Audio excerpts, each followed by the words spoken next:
Thank you, Mr. Speaker. Does this work? Can you hear me? Mic check 1, 2. All right. Thank you so much, Mr. Speaker. Today I rise to discuss my amendment to the Fiscal Year 24 National Defense Authorization Act Rules Amendment number 778. My amendment is very simple. It would reinvest $157 billion from our defense budget into our public education system. Now, many of my colleagues may balk at that number. However, I want to remind everyone that we spend more on our national defense than the next 10 countries combined. We are secure as a nation in our military might because we have consistently supported the military-industrial complex. But where we have neglected mightily is another pillar of our democracy, which is our education system and our public school system. As we continue to neglect our public schools, we are harming our most precious and most vulnerable resource, which is our nation's children. Historically, this neglect is well documented, from redlining communities, underfunding public housing, underfunding green spaces, and underfunding schools in historically marginalized communities. Before coming to Congress, I had the pleasure and privilege of working in our public schools for 20 years.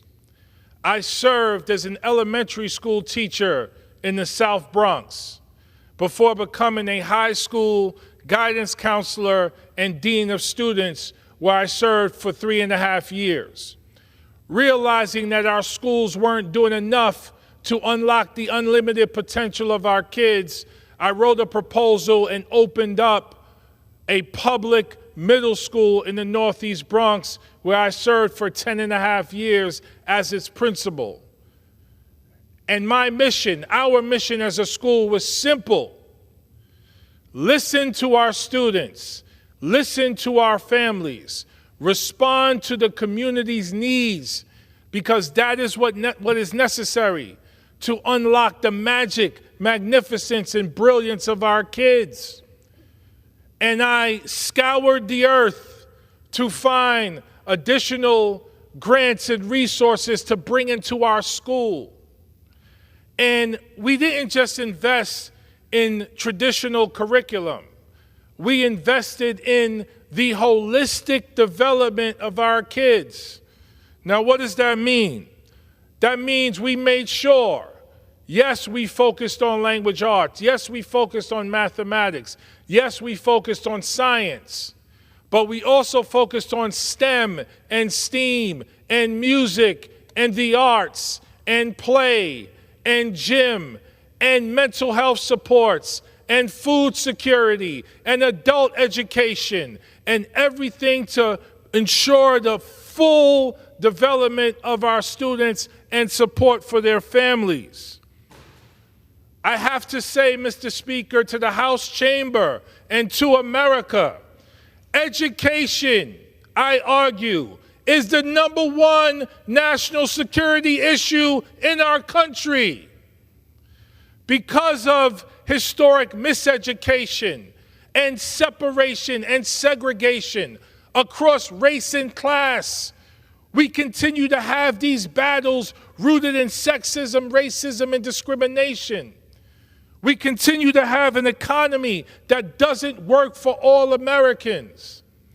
When we invest in education, we invest in shared prosperity from rural America to urban America and everything in between.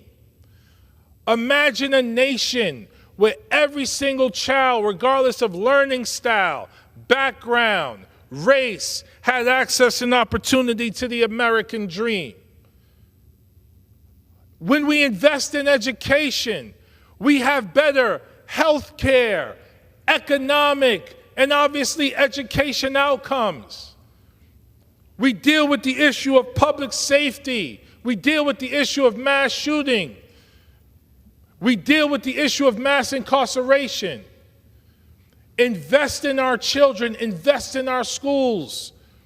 Let us stop neglecting this critical area. We need to invest in this space in order to save our democracy and take it to our next level. Thank you so much, Mr. Speaker, and I yield back. The chair recognizes the gentleman.